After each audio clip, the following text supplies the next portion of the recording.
அனுமதி இல்லாமல் இந்த உதயகிரி பட்டணத்திற்கு எவனோ ஒருவன் வருகிறான் என்றால் அந்த தேவடியா பையன் இருக்குமா? யார் இருக்கும் தெரிஞ்சு நாராயணகரம் வந்து நம்மளை கண்டுபிடிச்சு கொல்ல வந்துருப்பானோ என்ன யாருன்னு பாத்துக்கலாம்.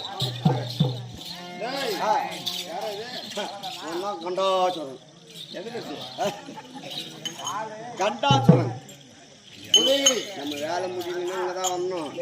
நைஸா போயிட்டு சைஸா கழிச்சு வந்து அழிஞ்சு கொடுக்கணும். அழிஞ்சு கொடு அழிஞ்சு வாங்கி கொடுத்தாங்க. இருந்தாலும் காசிபர் குலத்திலே பிறந்தவர். ஆமா அசுராதி குலம். ஆமா சூரிய பரம்பரை. சூரிய குலம். ஆமா சூரிய குலத்திலே பிறந்தவர். ஆமாமா நீ வந்துக்கிறேன்னு உன்னை தேடி நாரத மகாமுனிவர் வந்திருக்கிறார்.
அதானே